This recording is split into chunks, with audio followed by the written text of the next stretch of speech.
اے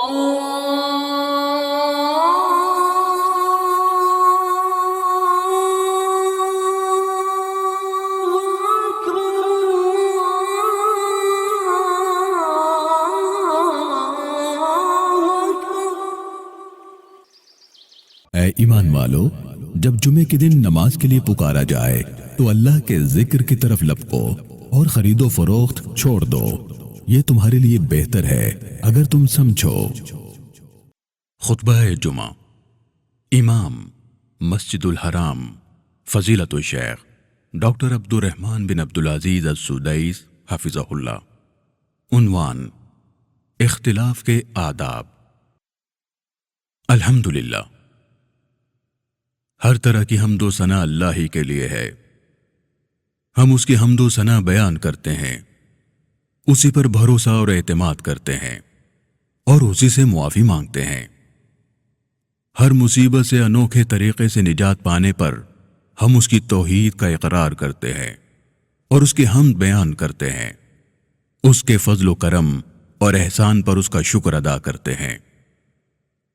اگر ہم سارے درختوں کے قلم بنا لیں، دجلہ و فرات کے پانی کو سیاہی کے طور پر استعمال کر کے شکر کے الفاظ لکھنے لگیں تو بھی تیری عظمت و شان کا ایک ذرہ بیان نہ کر پائیں گے اور نہ تیری کسی نعمت کا شکر ہی ادا کر پائیں گے۔ تو ہی اول ہے، تو ہی آخر ہے، بلند ہے، بے نیاز ہے۔ تیری بے شمار نعمتوں کو بھلا ہم کس طرح شمار کر سکتے ہیں؟ میں گواہی دیتا ہوں کہ اللہ کے سوا کوئی الہ نہیں، وہ واحد ہے، اس کا کوئی شریک نہیں۔ اسی نے اہل ایمان کے دلوں کو جوڑ دیا ہے، اسی نے اپنی واضح کتاب میں فرمایا ہے، مومنوں کے دل ایک دوسرے کے ساتھ جوڑ دیے۔ تم روئے زمین کی ساری دولت بھی خرچ کر ڈالتے تو ان لوگوں کے دل نہ جوڑ سکتے تھے، مگر وہ اللہ ہے جس نے ان لوگوں کے دل جوڑے۔ میں یہ بھی گواہی دیتا ہوں کہ ہمارے نبی اور سردار محمد صلی اللہ علیہ وسلم اللہ کے بندے اور اس کے رسول ہیں۔ آپ صلی اللہ علیہ وسلم نے ہمیں کتاب و سنت کو تھامے رکھنے کی نصیحت کی ہے، اختلافات میں پڑھنے، دین کے ایک حصے کو مان کر دوسرے کو رد کرنے اور اللہ کی نافرمانی سے خبردار فرمایا ہے۔ روز حشر تک جاری رہنے والی رحمتیں اور سلامتیاں ہوں آپ صلی اللہ علیہ وسلم پر، اہل بیت اطہار اور صحابہ کرام پر، جو کہ وحدت اور اتحاد کے ذریعے بلند درجوں تک پہنچے، تابعین پر اور پرہیزگاری کے ساتھ ان کے نقش قدم پر چلنے والوں پر۔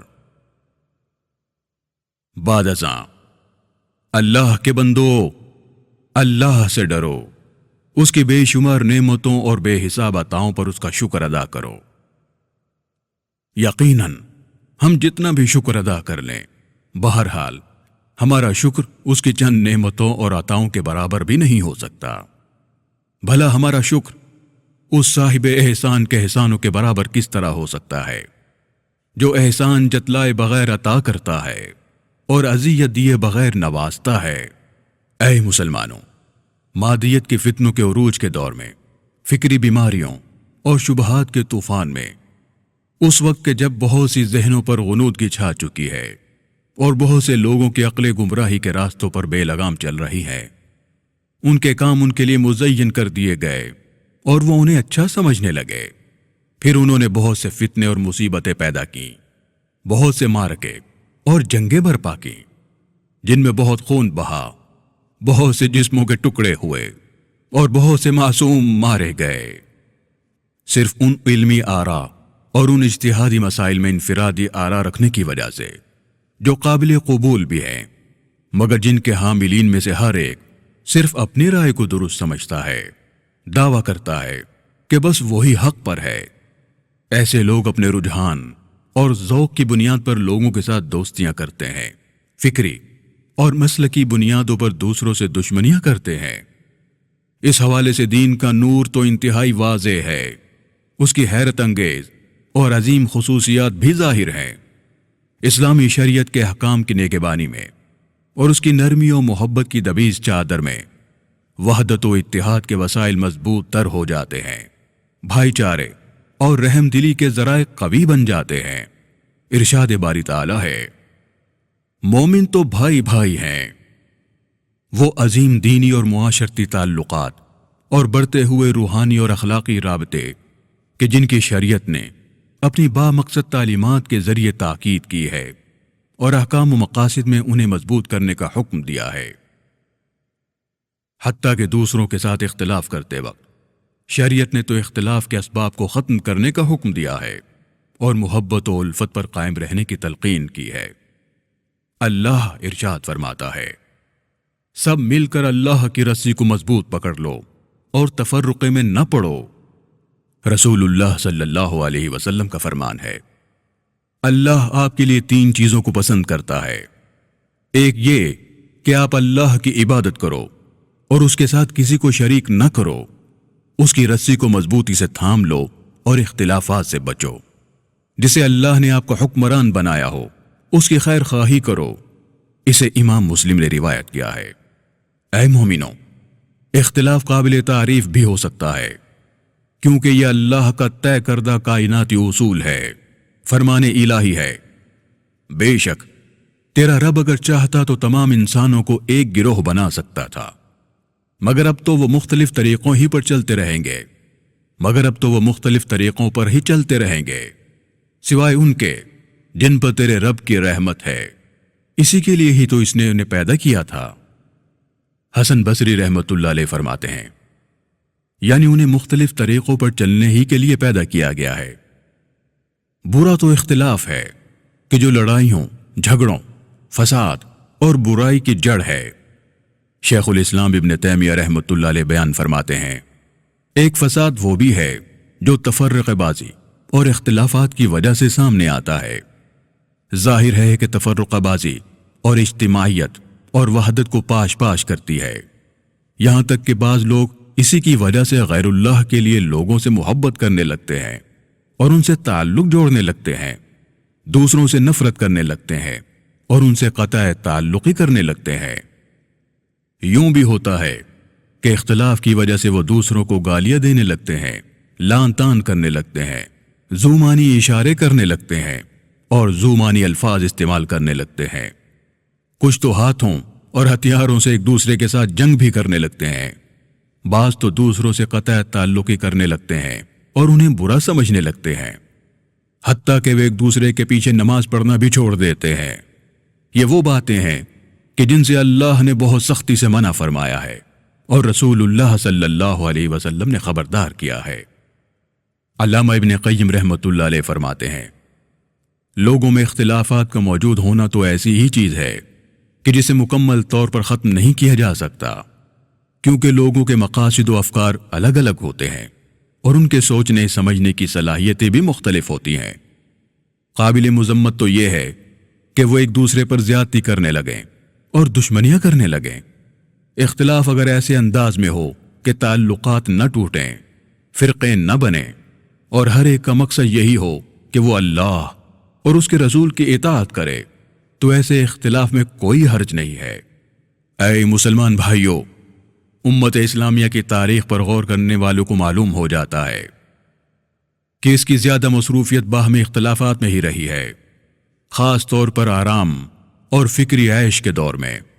تاہم جب بھی امت کو کوئی خطرہ درپیش ہوا ہے یا کسی دشمن نے اس پر ہاتھ ڈالا ہے تو اس کے اختلافات کم ہو گئے ہیں۔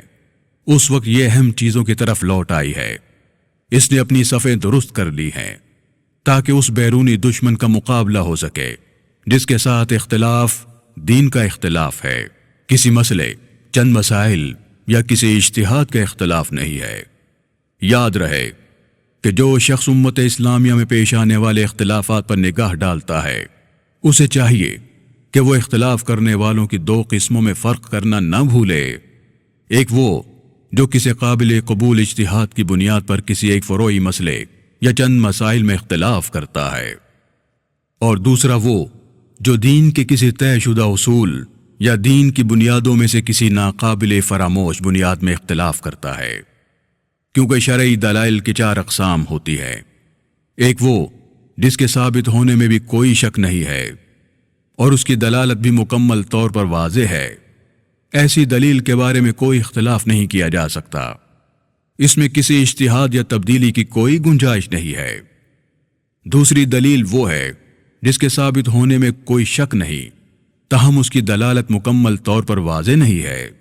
تیسری دلیل وہ ہے جس کا ثابت ہونا بھی مکمل طور پر واضح نہیں اور اس کی دلالت بھی مکمل طور پر واضح نہیں ہے، جبکہ چوتھی دلیل وہ ہے جس کا ثابت ہونا مکمل طور پر واضح نہیں ہے مگر اس کی دلالت مکمل طور پر واضح ہے۔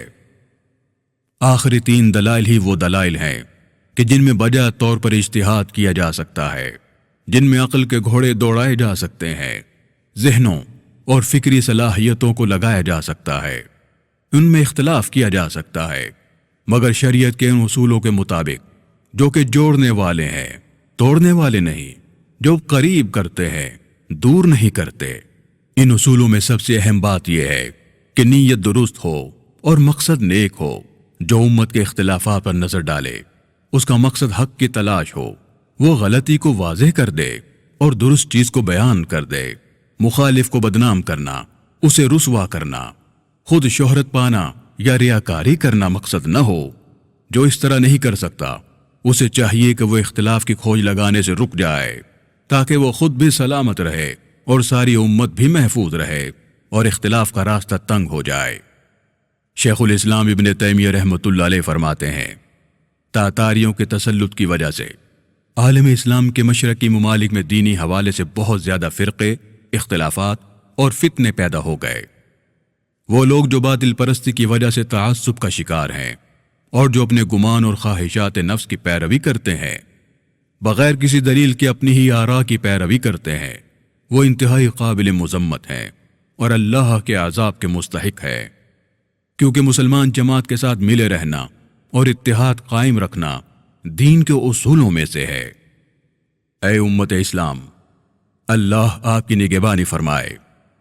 دوسرا اصول یہ ہے کہ نفس کو حق کی طرف لوٹنے کی عادت ڈالی جائے، کیونکہ حق کی جانب لوٹنا باطل میں آگے بڑھتے جانے سے بہتر ہے۔ جب ایک شخص نے سیدنا ابن مسعود رضی اللہ تعالیٰ عنہ سے کہا، مجھے جامع الفاظ میں نصیحت فرمائیے، تو آپ نے اسے یہ نصیحت کی کہ جب کوئی حق بات بتائے تو اسے قبول کر لینا چاہیے، وہ شخص آپ سے بہت دور اور آپ کو بہت ہی ناپسند کیوں نہ ہو، اور جب کوئی غلط بات کرے تو اس کی بات کو رد کر دینا چاہیے، چاہے وہ آپ کا انتہائی قریبی اور آپ کو انتہائی محبوب ہی کیوں نہ ہو۔ امام ابن القیم رحمۃ اللہ علیہ فرماتے ہیں کہ مسلمان کو چاہیے کہ وہ ہر دوست اور دشمن، پسندیدہ اور ناپسندیدہ، نیک و نافرمان کی حق بات قبول کر لینے میں رسول اللہ صلی اللہ علیہ وسلم کی تعلیمات پر قائم رہے، غلط بات کو رد کر دے، چاہے کہنے والا کوئی بھی ہو۔ تیسرا اصول یہ ہے کہ اختلاف کو دیکھتے وقت یہ بھی یاد رکھا جائے کہ اختلاف کا ہونا ایک فطری چیز ہے۔ امام شاطبی رحمۃ اللہ علیہ فرماتے ہیں، اللہ نے اپنی حکمت کے مطابق یہ فیصلہ کیا ہے کہ اس دین کے فروعی مسائل ایسے ہوں گے کہ جن میں اہل دانش اپنے صحیح گمان کے مطابق مناسب تبدیلی کر سکیں گے۔ اجتہاد میں بھی غلطی ہو سکتی ہے، شرائط پوری ہوں تو کسی کا عذر قبول کر لینے میں بھی کوئی حرج نہیں ہے۔ سمجھدار لوگوں کی عقلیں تو افکار اور آرا سے بھری ہوتی ہے، مگر ان کے دل ایک دوسرے سے کبھی نہیں بھرتے۔ شیخ الاسلام ابن تیمیہ رحمۃ اللہ علیہ فرماتے ہیں، ہمارے اکابرین علمی اور عملی مسائل پر بحث کرتے تھے، مگر الفت، باہمی عزت اور دینی بھائی چارہ بہرحال قائم رہتا تھا۔ اگر ایسا ہو کہ جب بھی دو مسلمانوں کے درمیان کسی مسئلے پر اختلاف ہو تو وہ ایک دوسرے سے قطع تعلق کر لیں تو لوگوں کی عزتیں پامال ہو جائیں اور بھائی چارہ ختم ہو جائے۔ چوتھا اصول یہ ہے کہ حالات اور ماحول کے اختلافات کو مد نظر رکھا جائے، کیونکہ عالم اسلام بہت پھیل چکا ہے، اس میں بہت سے معاشرے شامل ہو گئے ہیں جو بطور خود ایک دوسرے سے یکسر مختلف ہیں۔ اس کی وجہ سے اجتہاد کے طریقوں میں بہت سے اختلافات سامنے آئے ہیں۔ احکام سمجھنے کے مختلف انداز اور دلائل سے احکام اخذ کرنے کے مختلف طریقے متعارف ہوئے ہیں۔ اس سے بہت سی آیات اور احادیث کے الفاظ کی تشریح میں اختلاف پیدا ہوا ہے۔ جدید مسائل کے احکام میں بھی اختلاف نظر آیا ہے۔ امام ابن القیم رحمۃ اللہ علیہ فرماتے ہیں، جگہ، وقت، حالات، ماحول اور احوال کی تبدیلی کے ساتھ فتویٰ بھی تبدیل ہو جاتا ہے۔ اے امت الفت و وحدت، پانچواں اصول اور ادب یہ ہے مخالف کے ساتھ بھی عدل کیا جائے۔ اللہ فرماتا ہے، اے لوگو جو ایمان لائے ہو، اللہ کی خاطر راستے پر قائم رہنے والے اور انصاف کی گواہی دینے والے بنو۔ کسی گروہ کی دشمنی تم کو اتنا مشتعل نہ کر دے کہ انصاف سے پھر جاؤ، عدل کرو، یہ خدا ترسی سے زیادہ مناسبت رکھتا ہے۔ اللہ سے ڈر کر کام کرتے رہو، جو کچھ تم کرتے ہو اللہ اس سے پوری طرح باخبر ہے۔ بے انصافی لوگوں کے تعلق توڑ دیتی ہے، چاہے وہ خونی رشتہ دار ہی کیوں نہ ہو۔ دو لباس ایسے ہیں جن سے ہر ایک کو دور رہنا چاہیے، جو انہیں پہنے گا وہ موت کے وقت قابل مذمت ٹھہرے گا اور خوب رسوا ہوگا۔ ایک دوہری جہالت کا لباس اور اس سے بھی برا تعصب کا لباس، دونوں ہی بہت برے لباس ہیں۔ عدل و انصاف کو اپنا لو، یہی بہترین لباس ہے جس سے انسان کا جسم انتہائی خوبصورت بن جاتا ہے۔ امام ذہبی رحمۃ اللہ علیہ یونس صدفی رحمۃ اللہ علیہ کے بارے میں نقل کرتے ہیں کہ انہوں نے کہا، میں نے امام شافعی رحمۃ اللہ علیہ سے زیادہ سمجھدار کوئی نہ دیکھا۔ ایک روز میں نے ان کے ساتھ ایک مسئلے پر بحث کی اور ہمارے درمیان اختلاف ہو گیا۔ جب ہم الگ ہونے لگے تو انہوں نے میرا ہاتھ پکڑا اور مجھے گلے لگایا، کہا، اے ابو حسین، کیا ایسا نہیں ہو سکتا کہ کسی مسئلے میں اختلاف رکھنے کے باوجود ہم بھائی ہی رہیں؟ اللہ اکبر، اللہ اکبر۔ اختلاف کے وقت یہ تھا ہمارے بزرگوں کا ادب، اور یہ ہیں محبت و الفت پر اس کے اثرات۔ یہ طریقہ فرقہ واریت کو نہیں بلکہ اتحاد و اتفاق کو فروغ دیتا ہے، تفرقہ بازی کو نہیں بلکہ وحدت کو مضبوط کرتا ہے، جھگڑوں کو نہیں بلکہ اجتماعیت کو بڑھاتا ہے۔ چھٹا اصول یہ ہے کہ اجتہادی مسائل میں کسی اجتہاد کا انکار نہیں ہے، مگر شرط یہ ہے کہ وہ اجتہاد کسی قرآنی آیت یا کسی صحیح حدیث کے خلاف نہ ہو۔ شیخ الاسلام ابن تیمیہ رحمۃ اللہ علیہ فرماتے ہیں، اجتہادی مسائل میں جو کسی ایک عالم کے قول پر عمل کرتا ہے اسے غلط بھی نہیں کہا جائے گا اور اسے مسلمانوں کی جماعت سے الگ بھی نہیں کیا جائے گا، اور جو دوسرے عالم کی رائے پر عمل کرے گا اسے بھی غلط نہیں کہا جائے گا۔ اگر کسی مسئلے میں دو قول موجود ہوں اور انسان کو لگے کہ ایک قول دوسرے سے زیادہ حق کے قریب ہے تو وہ قریب تر قول پر عمل کرے، اور اگر دونوں برابر ہوں تو وہ کسی ایسے عالم کے قول پر عمل کرے جس پر ایسے مسائل میں اعتماد کیا جا سکتا ہو۔ اسی طرح وہ فرماتے ہیں، اگر کسی مسئلے میں کوئی سنت یا اجماع نہ ہو اور اس میں اجتہاد کی گنجائش موجود ہو تو اس مسئلے میں جو کسی اجتہاد کی بنیاد پر یا تقلید کی بنیاد پر کوئی طریقہ اپنائے گا اس کے عمل کو بہرحال غلط نہیں کہا جائے گا۔ ساتواں اصول یہ ہے کہ لوگوں کے ساتھ ان کے ظاہری رویے کے مطابق ہی برتاؤ کیا جائے، کیونکہ لوگوں کی نیتوں اور مقصدوں کے اندازے لگانا اور ان کے دل میں موجود ارادوں کی بنیاد پر ان کے ساتھ تعامل کرنا جائز نہیں ہے۔ اگر ہمارا مخالف کوئی ایسی بات کرے گا جو شریعت کے مطابق ہوگی تو ہم اسے تسلیم کریں گے، چاہے ہم یہی سمجھتے ہوں کہ وہ اس بات پر ایمان نہیں رکھتا، الا یہ کہ اس کے عقیدے میں جھوٹ بولنے کی اجازت ہو یا وہ اسے واجب سمجھتا ہو۔ ایسی صورت میں بھی ہم اس کی رائے قبول کر لیں گے، مگر احتیاط کے ساتھ، کیونکہ اسلامی اصول یہ ہے کہ دنیا میں لوگوں کے ساتھ ان کے ظاہری رویے کی بنیاد پر برتاؤ کیا جائے۔ رہی دل کی بات تو اس کا معاملہ اللہ پر ہے۔ آٹھواں اصول یہ ہے کہ تزکیہ نفس کا اہتمام کیا جائے۔ جب کسی مسئلے میں اختلاف پیدا ہو جائے تو کسی کو یہ نہیں سمجھنا چاہیے کہ درست بات اسی کی ہو سکتی ہے، وہی حق پر ہے اور اس کی بات میں غلطی کی کوئی گنجائش نہیں ہے۔ یہ بھی نہیں سمجھنا چاہیے کہ مخالف ایسی غلطی پر ہے کہ جس میں درستگی کی کوئی گنجائش نہیں۔ کون ہے جو کبھی غلطی نہیں کرتا؟ کون ہے جو ہمیشہ درست ہی کہتا ہے؟ ارشاد ربانی ہے، اپنے نفس کی پاکی کے دعوے نہ کرو، وہی بہتر جانتا ہے کہ واقعی متقی کون ہے۔ بعد ازاں کیا مسلمانوں میں تفرقہ بازی اور اختلافات عام ہونے اور ان میں لڑائیاں اور جھگڑے پھیل جانے کے بعد بھی انہیں یہ اصول اور آداب یاد ہیں جو ہماری روشن شریعت نے ہمیں سکھائے ہیں؟ فروعی مسائل میں اختلاف کی وجہ سے لڑائیاں اور تفرقہ بازی نہیں ہونی چاہیے۔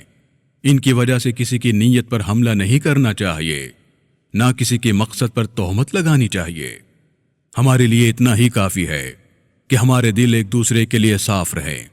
ہمارے لیے اتنا ہی کافی ہے کہ ہمارے دل ایک دوسرے کے لیے صاف رہے۔ ارشاد باری تعالیٰ ہے، جو ان اگلوں کے بعد آئے ہیں، جو کہتے ہیں کہ اے ہمارے رب، ہمیں اور ہمارے ان سب بھائیوں کو بخش دے جو ہم سے پہلے ایمان لائے ہیں، اور ہمارے دلوں میں اہل ایمان کے لیے کوئی بغض نہ رکھ، ہمارے دلوں میں اہل ایمان کے لیے کوئی بغض نہ رکھ، اے ہمارے رب تو بڑا مہربان اور رحیم ہے۔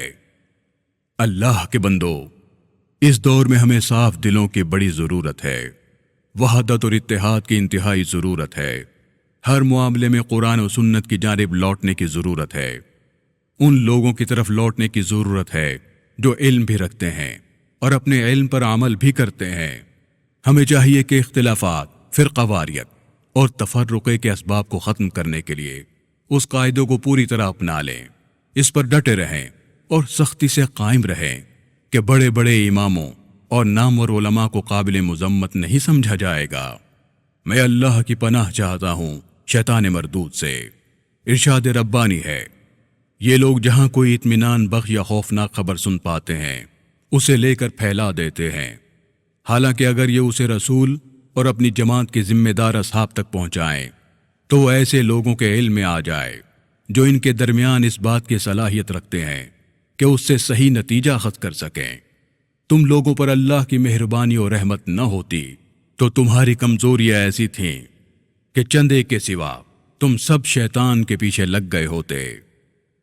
اللہ مجھے اور آپ کو قرآن و سنت میں برکت عطا فرمائے، سردار دو عالم صلی اللہ علیہ وسلم کی ہدایات سے فیض یاب فرمائے۔ میں اسی پر اکتفا کرتا ہوں، اپنے لیے، آپ کے لیے اور تمام مسلمان مردوں اور عورتوں کے لیے اللہ عظیم و جلیل سے ہر گناہ اور کوتاہی کی معافی مانگتا ہوں۔ آپ بھی اسی سے رجوع کرو اور اسی سے معافی مانگو، یقیناً وہ معاف کرنے والا اور رحم فرمانے والا ہے۔ دوسرا خطبہ۔ الحمدللہ، ہر طرح کی حمد و ثنا اللہ ہی کے لیے ہے، وہی توفیق اور عطائیں دینے والا ہے۔ میں گواہی دیتا ہوں کہ اللہ کے سوا کوئی الہ نہیں، وہ واحد ہے، اس کا کوئی شریک نہیں۔ جو اس کی پناہ میں آتا ہے وہ آزمائشوں سے بچ جاتا ہے اور گمراہی سے امن پا لیتا ہے۔ میں یہ بھی گواہی دیتا ہوں کہ ہمارے نبی محمد صلی اللہ علیہ وسلم اللہ کے بندے اور رسول ہیں، بہترین طریقے سکھانے والے ہیں۔ اللہ کی رحمتیں، برکتیں اور سلامتیاں ہوں آپ صلی اللہ علیہ وسلم پر، اہل بیت پر، صحابہ کرام پر، تابعین عظام پر اور قیامت تک ان کے نقش قدم پر چلنے والوں پر۔ بعد ازاں، اللہ کے بندو، اللہ سے ڈرو اور اس کا شکر ادا کرو، کیونکہ جو پرہیزگاری اختیار کرتا ہے اللہ اس کی نگہبانی فرماتا ہے، اور جو اس کا شکر ادا کرتا ہے اللہ اسے مزید فضل و کرم سے نوازتا ہے۔ اے مومن بھائیو، آج امت اسلامیہ کو یہی زیب دیتا ہے کہ وہ اسے درپیش فتنوں اور سر پر پڑی آزمائشوں سے راہ نجات کی تلاش میں رسول اللہ صلی اللہ علیہ وسلم اور صحابہ کرام کے نقش قدم پر چلے، دین کے ساتھ وفاداری اور وابستگی کے معاملے میں انہی کی پیروی کرے۔ آج پورے عالم اسلام کو اور بالخصوص سرزمین حرمین کو سخت میڈیائی اور انٹرنیٹ کے ذریعے ہونے والے حملوں کا سامنا ہے، اس لیے سب کے لیے لازم ہے کہ وہ ایک صف بن کر ان اندھے فتنوں کے سامنے کھڑے ہوں اور ان لوگوں کا راستہ روکیں جنہوں نے امت کو اپنا نشانہ بنا رکھا ہے اور امت پر غیر منصفانہ حملے کر رہے ہیں۔ ہر اس شخص کے راستے کو بند کر دیں جو اسلامی ممالک پر یا حرمین کے امن و امان پر حملہ کرنا چاہتے ہیں۔ اللہ سرزمین حرمین کی حفاظت فرمائے۔ امت کے سمجھدار نوجوانوں کا بھی فرض ہے کہ وہ اس فساد انگیز گندگی سے متاثر نہ ہوں، برے مقاصد والی افواہوں کی چال میں نہ آئیں، کیونکہ ان کا مقصد معاشرے کو تباہ کرنا، انہیں بکھیرنا اور اس کی امن و سلامتی پر اثر انداز ہونا ہی ہے۔ سنو، درود و سلام بھیجو حبیب مصطفیٰ اور رسول مجتبیٰ صلی اللہ علیہ وسلم پر۔ اللہ کی رحمتیں ہوں اس ہستی پر کہ جن پر درود و سلام بھیج کر ہماری دعائیں شروع ہوتی ہیں۔ انہی پر درود و سلام بھیج کر ہماری آرزویں پوری ہوتی ہیں۔ اللہ کی رحمتیں ہوں آپ صلی اللہ علیہ وسلم کے اہل بیت اور پاکیزہ، نیک، چنیدہ اور پرہیزگار صحابہ کرام پر، جو سعادت اور کامیابی کی کنجیاں ہیں، برکت کے سرچشمے اور روشنیاں ہیں، جنہیں اللہ ہر طرح کی گندگی سے پاک کر دیا ہے، جنہیں اللہ نے ہر طرح کی گندگی سے پاک کر دیا ہے، تمام برائیوں سے پاک کر دیا ہے، ان کی تعظیم فرمائی اور انہیں پاکیزہ فرمایا۔ جو رسول اللہ صلی اللہ علیہ وسلم پر ایک مرتبہ درود بھیجتا ہے، اللہ اس پر 10 رحمت نازل فرماتا ہے۔ یہ بات بھی قابل فخر ہے۔ اے اللہ، جب بھی رات کے اندھیروں اور رات کے آخری پہر میں آسمان کے تارے چمکیں، تبھی رحمتیں اور برکتیں نازل فرما رسول اللہ صلی اللہ علیہ وسلم پر، اہل بیت پر اور تمام صحابہ کرام پر، جو بڑے پاک سیرت اور نیک کردار تھے۔ اللہ اور اس کے ملائکہ نبی صلی اللہ علیہ وسلم پر درود بھیجتے ہیں۔ اے لوگو جو ایمان لائے ہو، تم بھی ان پر درود و سلام بھیجو۔ اے اللہ، رحمتیں، برکتیں اور مزید رحمتیں نازل فرما نبی مصطفیٰ اور رسول مجتبیٰ صلی اللہ علیہ وسلم پر، پاکیزہ اہل بیت، نیک صحابہ کرام پر، مہاجرین و انصار پر۔ اے اللہ، اصحاب ہدایت اماموں اور خلفائے راشدین ابو بکر، عمر، عثمان اور علی رضی اللہ تعالیٰ عنہ، جو حق کے مطابق فیصلے کرتے تھے، اسی کے مطابق عدل کرتے تھے، تمام صحابہ کرام سے اور تابعین عظام سے، پاکیزہ امہات المومنین سے، تابعین سے اور قیامت تک ان کے نقش قدم پر چلنے والوں سے بھی راضی ہو جا۔ اے سب سے بڑھ کر کرم فرمانے والے، اپنی رحمت اور کرم نوازی سے ہم سب سے بھی راضی ہو جا۔ اے اللہ، اسلام اور مسلمانوں کو عزت عطا فرما۔ اے اللہ، اسلام اور مسلمانوں کو عزت عطا فرما۔ اے اللہ، اسلام اور مسلمانوں کو عزت عطا فرما۔ اپنے فضل و کرم سے کلمہ حق اور دین کو سربلندی عطا فرما۔ اے اللہ، ہمیں ہمارے ملکوں میں امن نصیب فرما، ہمارے حکمرانوں اور اماموں کی حفاظت فرما اور انہیں توفیق عطا فرما۔ ہمارے حکمران خادم حرمین کو ان کاموں کی توفیق عطا فرما جن سے تو خوش اور راضی ہوتا ہے، اسے نیک کاموں پر لگا، اسے نیک کابینہ عطا فرما جو نیک کاموں کی نشاندہی بھی کرے اور ان میں اس کی مدد بھی کرے۔ اے اللہ، ولی عہد کے ذریعے اسے مزید طاقت عطا فرما۔ اے رب ذوالجلال، اے زندہ و جاوید، دونوں کو ایسے کام کرنے کی توفیق عطا فرما جن میں ملک اور قوم کی فلاح و بہبود ہے اور اسلام اور مسلمانوں کا بھلا ہے۔ اے اللہ، اے سب سے بڑھ کر رحم فرمانے والے، سب سے بڑھ کر کرم نوازی کرنے والے، زندہ و جاوید، ہر جگہ مسلمانوں کے احوال درست فرما، ان کی جانوں کی حفاظت فرما، نیک لوگوں کو ان کی حکمرانی نصیب فرما۔ اے اللہ، ہم تیری رحمت کی پناہ میں آتے ہیں، ہمیں لمحہ بھر کے لیے بھی یا اس سے بھی کم وقت کے لیے اپنے حوالے نہ فرما، ہمارے تمام معاملہ درست فرما۔ اے اللہ، فلسطین میں ہمارے بھائیوں کی مدد فرما۔ اے اللہ، فلسطین میں اور شام میں ہمارے بھائیوں کی مدد فرما۔ اے اللہ، مسجد اقصیٰ کو نجات عطا فرما۔ اے اللہ، مسجد اقصیٰ کو نجات عطا فرما۔ اے اللہ، مسجد اقصیٰ کو زیادتی کرنے والوں کی زیادتی سے اور قبضے کرنے والوں کے قبضے سے نجات عطا فرما۔ اے اللہ، شام میں ہمارے بھائیوں کی مدد فرما۔ اے رب ذوالجلال، ان کی نصرت فرما۔ اے اللہ، اے رب ذوالجلال، عراق میں اور یمن میں ہمارے بھائیوں کے احوال درست فرما۔ کون ہے کتاب و سنت کے مطابق فیصلے کرنے کی توفیق عطا فرما، انہیں کتاب و سنت کے مطابق فیصلہ کرنے کی توفیق عطا فرما۔ اے اللہ، اے زندہ و جاوید، اے رب ذوالجلال، ہر جگہ اور بالخصوص ارکان میں دین کی وجہ سے ستائے جانے والے تمام مسلمانوں کی مدد فرما۔ اے اللہ، تو ہی اللہ ہے، تیرے سوا کوئی الہ نہیں، تو بے نیاز ہے اور ہم فقیر اور محتاج ہیں، ہم پر بارش نازل فرما اور ہمیں مایوس نہ فرما۔ اے اللہ، ہم پر رحمت کی بارش نازل فرما۔ اے اللہ، ہم پر رحمت کی بارش نازل فرما۔ اے اللہ، ہم پر رحمت کا میہ برسا۔ اے اللہ، ہم تجھ سے معافی مانگتے ہیں، تو معاف فرمانے والا ہے، آسمان سے ہم پر بارش نازل فرما۔ اے ہمارے رب، ہمیں دنیا میں بھی بھلائی عطا فرما اور آخرت میں بھی بھلائی عطا فرما اور آگ کے عذاب سے ہمیں بچا۔ اے پروردگار ہم سے قبول فرما، یقیناً تو سننے اور جاننے والا ہے، ہماری توبہ قبول فرما، یقیناً تو توبہ قبول کرنے والا اور رحم فرمانے والا ہے۔